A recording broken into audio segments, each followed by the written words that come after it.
વનિતા એક ખૂબ જ ગરીબ પરિવારની દીકરી હતી અને લગ્ન બાદ એનો પતિ સંજય અમેરિકા જતો રહ્યો ત્યારે એના સાસરિયાના લોકો તો એવું સમજી રહ્યા હતા કે અમને મફતની નોકરાણી મળી ગઈ અને વનિતા પણ સાસરિયાના 20 લોકો માટે ઘરનું બધું જ કામ કરતી રહેતી। બીજા લોકો તો એની એસી ચાલુ કરીને મોજથી સૂતા રહેતા અને જ્યારે 10,000 રૂપિયા લાઇટ બિલ આવ્યું ત્યારે એની સાસુ સંજયને ફોન કરીને કહેવા લાગી કે તારી પત્ની તો 24 કલાક એસી ચાલુ કરીને આરામ કરી રહે છે, એટલે લાઇટ બિલ ભરવાના પૈસા મોકલ। અને એ સમયે વનિતા ગર્ભવતી હતી અને આખો દિવસ ઘરનું કામ કરવાના લીધે એને ગર્ભપાત થઈ ગયો હતો। એટલે એના સાસુ કહેવા લાગ્યા કે સંજય, તારી પત્ની તો જાણી જોઈને ગર્ભપાત કરાવીને આવી છે। આટલું સાંભળતા જ સંજયનું મન વ્યથિત થવા લાગ્યું અને કંઈક પણ જાણ્યા વગર જ એ 2 દિવસમાં ઘરે આવી ગયો અને ઘરે આવીને ઘરનું દ્રશ્ય જોયું તો તેના હોશ ઉડી ગયા। રૂમમાં લાલ કલરનું પાનેતર પહેરીને આકાશમાંથી ઉતરેલી કોઈ ઊંડી અપ્સરા હોય એવું લાગી રહ્યું હતું। પોતાના ચહેરા પર ઘૂંઘટ ઓઢીને શરમાઈને બેઠી બેઠી એ સંજયની રાહ જોવા લાગી હતી। રાતના 2 વાગી ગયા હતા અને થાકને કારણે એની હાલત ખરાબ થઈ ગઈ હતી। એટલામાં જ હળવા અવાજ સાથે રૂમનો દરવાજો ખુલ્યો અને સંજય અંદર આવી ગયો અને નવી પરણેલી વહુને સંજયને ખૂબ જ ખુશ રહ્યો હતો અને વનિતા પણ ખૂબ જ ગરીબ ઘરની દીકરી હતી અને સંજય એક અમીર પરિવારનો દીકરો હતો। વનિતાની સુંદરતાના લીધે એ સંજયની માને ગમી ગઈ હતી એટલે એણે પોતાના દીકરા સંજયનું વનિતા સાથે સગપણ કરાવવાનું નક્કી કર્યું અને 1 મહિનામાં લગ્ન કરાવી દીધા।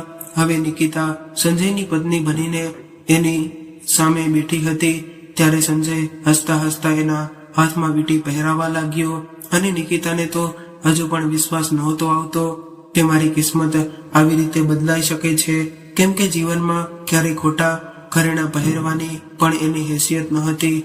એને આજે સંજય સાચા હીરાની વીંટી પહેરાવી રહ્યો હતો ત્યારે સંજય કહેવા લાગ્યો કે વનિતા, તને મારી આ એક પસંદ કરી છે, પરંતુ હું જાણું છું કે તું મારા સારા વર્તનથી મારા પરિવારના બધા જ લોકોના દિલમાં જગ્યા બનાવી લઈશ અને હું પણ તને ખૂબ જ પ્રેમ કરીશ અને તારી દરેક જરૂરિયાતનું ધ્યાન રાખીશ। પરંતુ એના બદલામાં હું તને ફક્ત એક વાત કહું છું કે તું મારા પરિવારની સાચા મનથી સેવા કરજે અને ક્યારેય પણ મારી માની સામે જીભ ચલાવતી નહીં।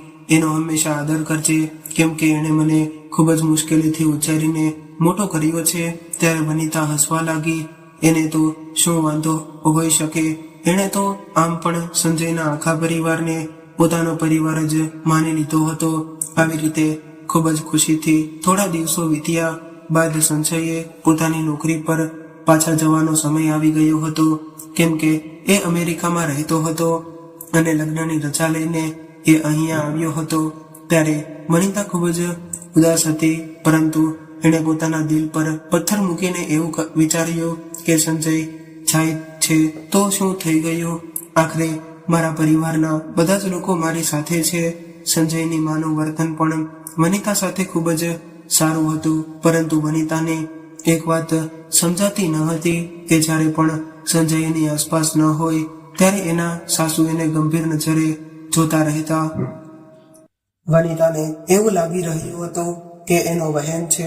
હવે સંજય વનિતાને ઘણા બધા વચનો આપીને ત્યાંથી નીકળી ગયો અને એ પોતાના ઉદાસ મન સાથે એકલી પડી ગઈ, પરંતુ એ નહોતી જાણતી કે એના જીવનમાં કેટલી મોટી મુસીબત આવવાની બાકી છે।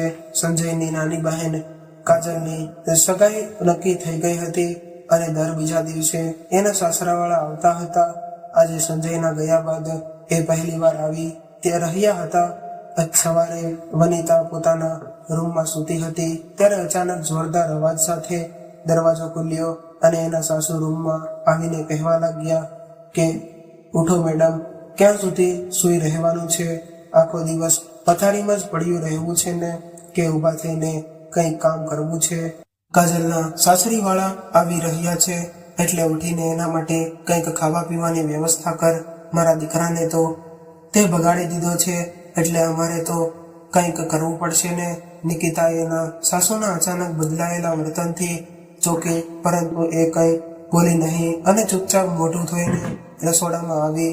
હજુ સવારના 8 વાગ્યા હતા અને એના સાસુએ આખા પરિવાર માટે નાસ્તો બનાવવાનો ઓર્ડર આપી દીધો હતો, એટલે ચૂપચાપ નાસ્તો બનાવવા લાગી. પરિવારના બધા જ સભ્યો હજુ તો આનંદથી સૂઈ રહ્યા હતા, એટલે એણે બધા માટે પરોઠા અને ચા બનાવી. ત્યારબાદ બહાર આવીને જોયું તો હજુ સુધી બધા સૂઈ રહ્યા હતા, એટલે એણે આગળ વધીને પોતાની નણંદ કાજલને ઉઠાડી અને કહેવા લાગી કે કાજલબેન, મેં નાસ્તો બનાવી દીધો છે, એટલે તમે ઉઠીને નાસ્તો કરી લ્યો. પરંતુ કાજલ તો ગાઢ નિંદ્રામાં સૂતી હતી, એટલે એણે વનિતાને ધક્કો મારી દીધો અને કહેવા લાગી કે તે નાસ્તો બનાવી દીધો છે તો કોઈ અહેસાન નથી કર્યો. થોડી વાર બાદ ઉઠીને નાસ્તો કરી લઈશ, એટલે હવે તું મારું લોહી નહીં પીતી અને મને સુવા દે. આવું સાંભળીને વનિતાને ખૂબ જ દુઃખ લાગ્યું અને તે ચૂપચાપ એના રૂમમાંથી બહાર નીકળી ગઈ.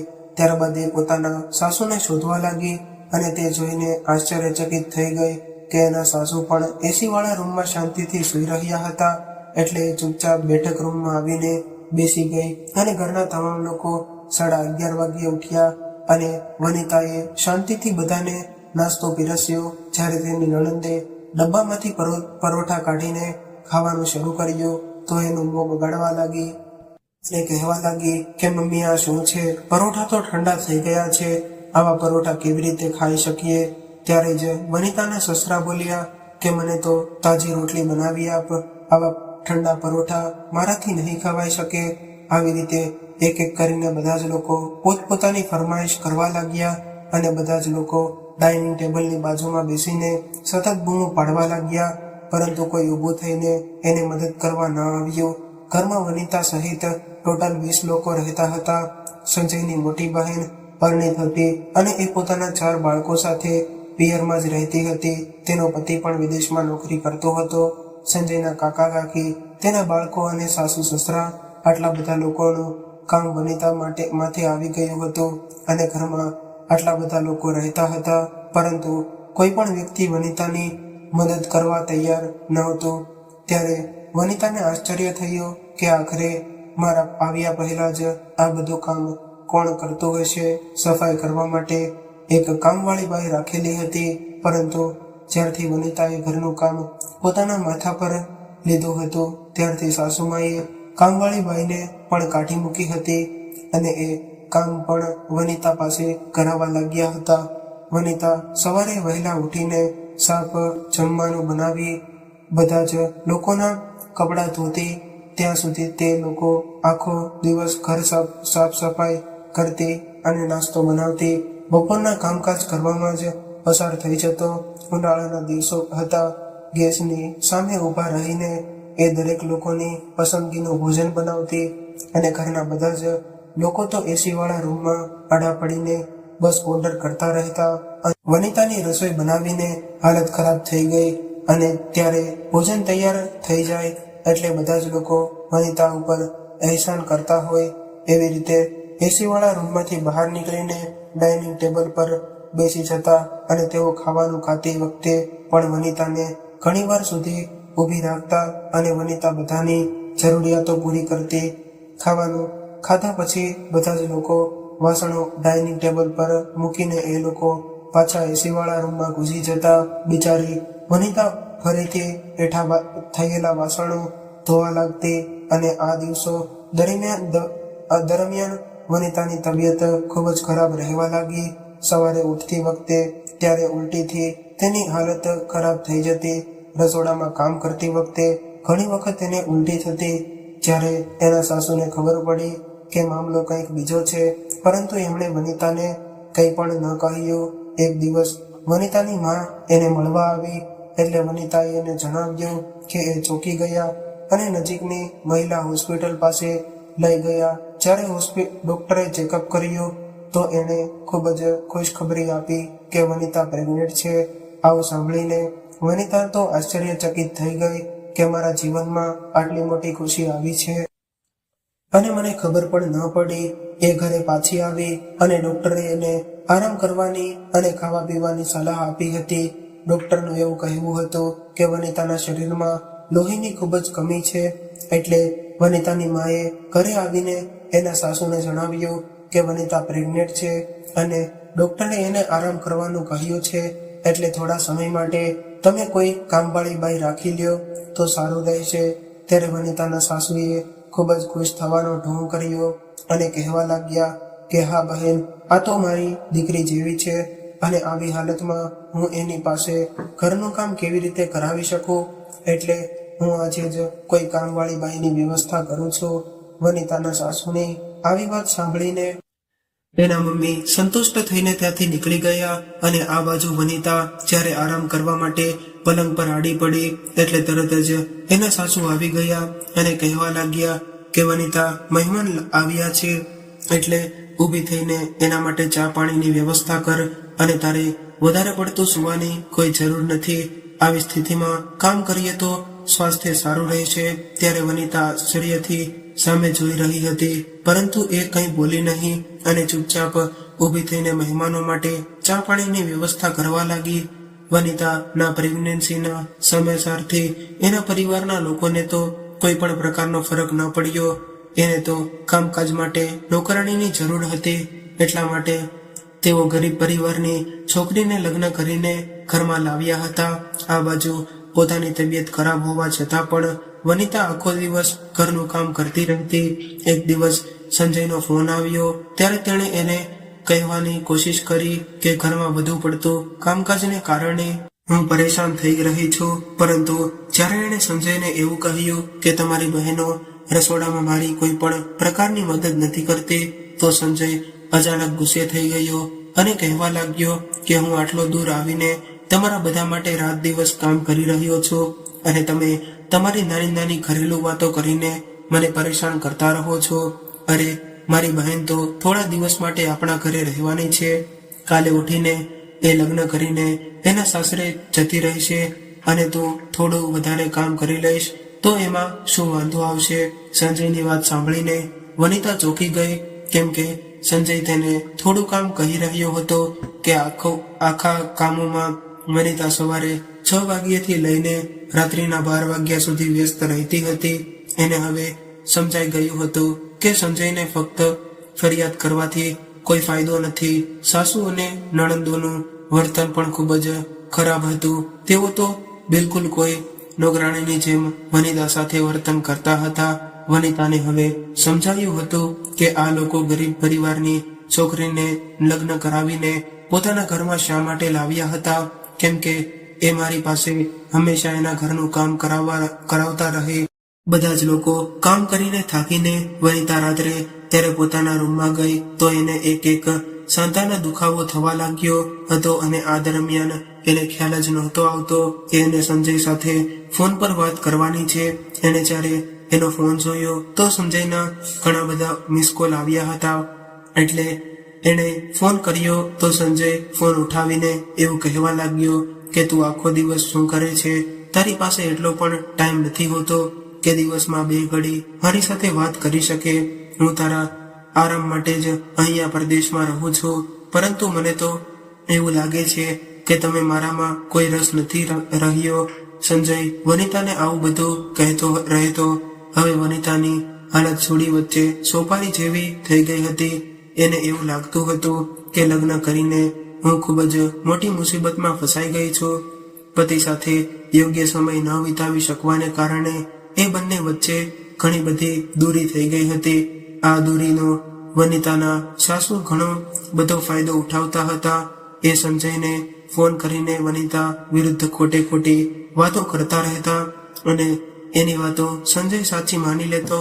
સંજય એ ખૂબ જ સીધો છોકરો હતો, એટલે એ વનિતા સાથે આ બાબતે કોઈ પણ પ્રકારની વાત કરતો ન હતો, પરંતુ મનમાં ને મનમાં એને ફરિયાદ જરૂર કરતો. એક દિવસ વનિતાના સાસુ બેઠક રૂમમાં બેસીને ટીવી જોઈ રહ્યા હતા. ત્યારે જ તે બહારથી એની નાની દીકરી પલક અંદર આવી અને એના હાથમાં વીજળીનું બિલ હતું અને એના ચહેરાનો રંગ ઉડી ગયો હતો. આવતા વેત એ કહેવા લાગી કે મમ્મી, આ મહિને આપણા ઘરનું લાઇટ બિલ 10,000 રૂપિયા આવ્યું છે. કદાચ ભાઈને ખબર પડશે તો એ ખૂબ જ ગુસ્સે થઈ જશે, કેમ કે એણે જતી વખતે એવું કહ્યું હતું કે તમે ધ્યાન રાખીને ખર્ચા કરજો. અને થોડા પૈસા બચાવતા રહેજો. પલકની વાત સાંભળીને એની માં ચોંકી ગઈ અને બિલ દીકરી પાસેથી લઈ લીધું. અને ત્યારે જ અચાનક તેના મગજમાં એક વિચાર આવ્યો અને ચહેરા પર સ્મિત આવી ગયું. એને પલક તરફ જોયું અને કહેવા લાગી કે તું સંજયને ફોન કરી દે. એટલે પલકે મોબાઈલ કાઢીને સંજયને ફોન કરી દીધો.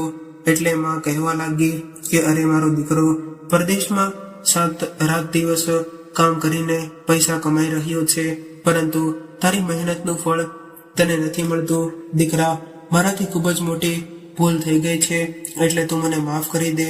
હું તો એટલા માટે એક ગરીબ પરિવારની છોકરીને લગ્ન કરીને આપણા ઘરમાં લાવી હતી કે એ તારા રૂપિયાની કદર કરે, પરંતુ વનિતા તો એટલી બધી ખર્ચાવાળી છે કે એ તને કંગાળ બનાવી દેશે.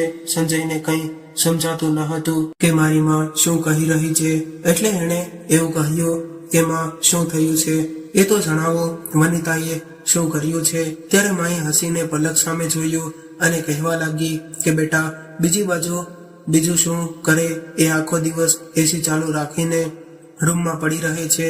જો હું કંઈ પણ કહું તો એ રડવા લાગે છે અને એવું કહે છે કે હું પ્રેગ્નેન્ટ છું, મારાથી કંઈ કામ થતું નથી અને ગરમી વધારે લાગે છે. એની આવી હાલતને કારણે હું પણ વધુ કકડાઈથી રહેતી નથી, પરંતુ સાચું તો એ છે કે દિવસ રાત એસી ચાલુ રાખવાના લીધે આ મહિને 10,000 લાઇટ બિલ આવ્યું છે. તારા પપ્પા પાસે તો પૈસા નથી, હવે તારે જ પૈસા મોકલાવવા પડશે. લાઇટ બિલની રકમ સાંભળીને સંજયના હોશ ઉડી ગયા, પરંતુ એ હવે શું કરી શકે. એટલે સંજયે એવું કહ્યું કે માં, તમે ચિંતા ન કરો, લાઇટ બિલના પૈસા હું મોકલાવી દઈશ. પરંતુ એના મનમાં હવે વનિતા વિરુદ્ધ એક ગાંઠ પડી ગઈ હતી. અહીંયા બીજા દિવસે વનિતા સિવાય ઘરના બધા જ લોકો સૂઈ રહ્યા હતા. ત્યારે જ એની મોટી નણંદના સાસરિયાવાળા આવી ગયા. એટલે વનિતા બધાને ઉઠાડવા લાગી અને બધા જ લોકો ઊંઘ ભરેલી આંખો સાથે ઉઠી ગયા, પરંતુ બધા જ લોકોનો મૂડ ખરાબ હતો. ત્યારે કાજલના સાસરિયાવાળા એવું ઈચ્છતા હતા કે એને ખીરપુરીનો નાસ્તો કરાવવામાં આવે. હવે બધું જ કામ વનિતા માથે આવી ગયું હતું, કેમ કે એના સાસુએ ઓર્ડર આપ્યો હતો કે તું બધા જ કામ છોડીને સૌથી પહેલા કાજલના સાસરિયાવાળા માટે સરસ મજાની ખીરપુરી બનાવી નાખ. એ દિવસે વનિતાને સવારથી જ ચક્કર આવી રહ્યા હતા, પરંતુ એ ચૂપચાપ રસોડામાં જતી રહી અને પૂરી બનાવવા લાગી. ખૂબ જ ગરમી હતી અને પરસેવો ટપકી રહ્યો હતો. એટલી જ વારમાં કોણ જાણે એને શું થયું કે અચાનક જ એને ખૂબ જ ચક્કર આવ્યા અને એ બેભાન થઈને જમીન પર પડી ગઈ.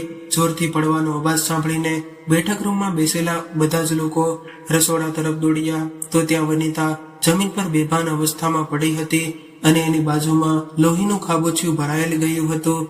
આવું જોઈને એના સાસુમાના હોશ ઉડી ગયા, કેમ કે એને ખબર પડી ગઈ હતી કે જ્યારે સંજયને આ વાતની ખબર પડશે કે વનિતાનું બાળક પડી ગયું છે તો સંજય ખૂબ જ ગુસ્સો કરશે.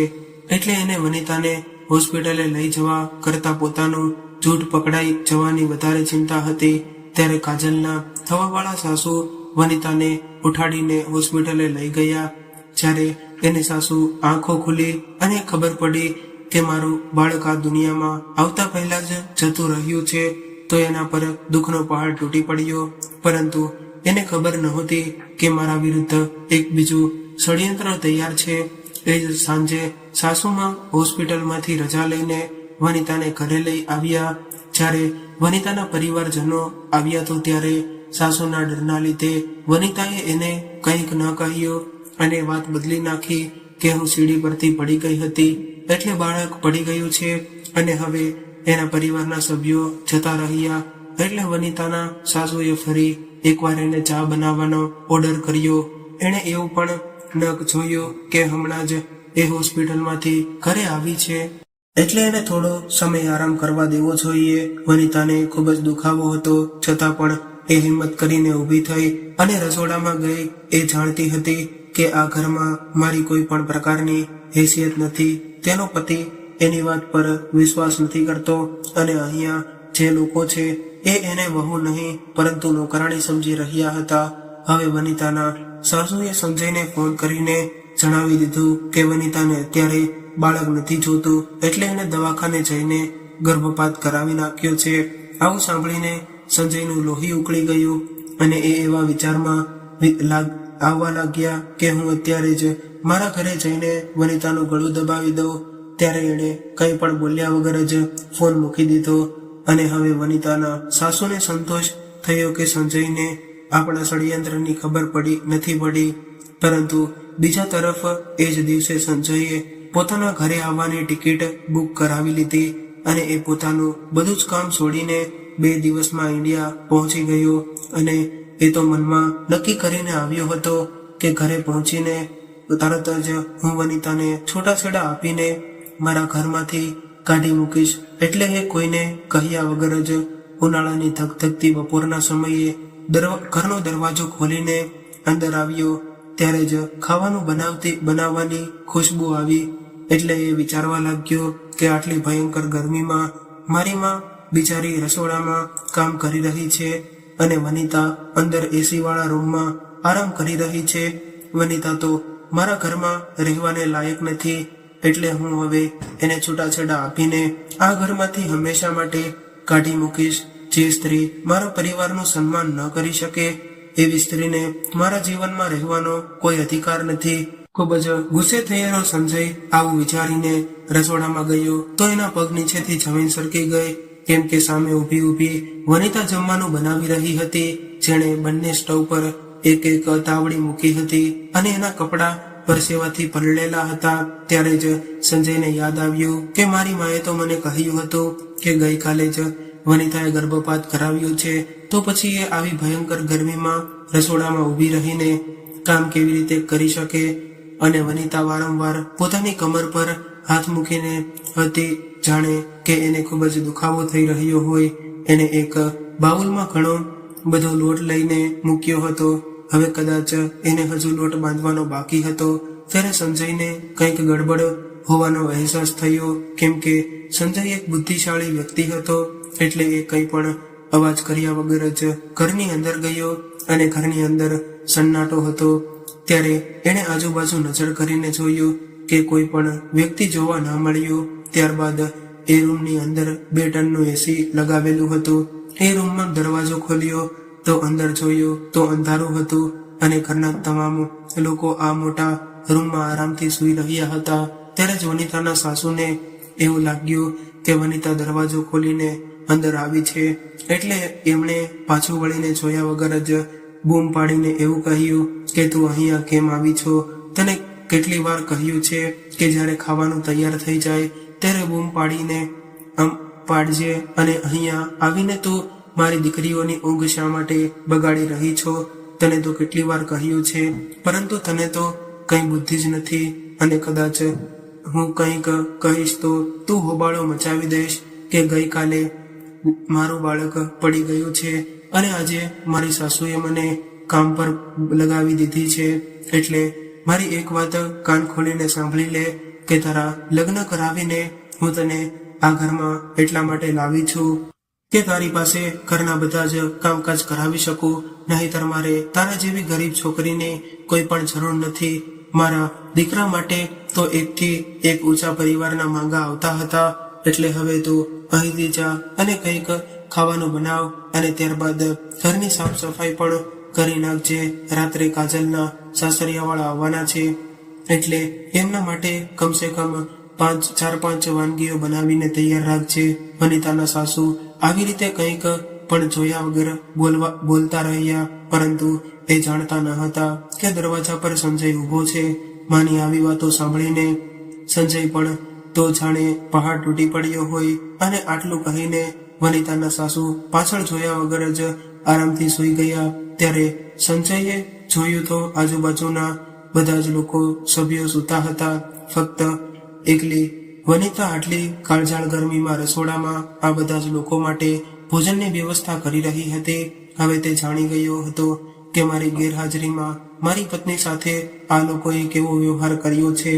સંજય હવે શરમ અનુભવીને ચૂપચાપ પાછો વળી ગયો અને રસોડામાં વનિતા હજુ સુધી ખાવાનું બનાવી રહી હતી. ત્યારે સંજયે એની નજીક જઈને જોયું તો તે પરસેવેથી પલળેલી હતી અને ધીરે ધીરે ધ્રુજી રહી હતી. કેમ કે ગઈકાલે જ એનું ગર્ભપાત થયું હતું અને આજે એ 20 લોકોનું ખાવાનું બનાવી રહી હતી. આવા અત્યાચારથી સંજયનું દિલ ખૂબ જ દુખી ગયું હતું. એટલે એ વનિતા પાસે જઈને હાથ જોડીને કહેવા લાગ્યો કે વનિતા, મને માફ કરી દે, કેમ કે હવે મારી આંખ પર બાંધેલી પટ્ટી ઉતરી ગઈ છે.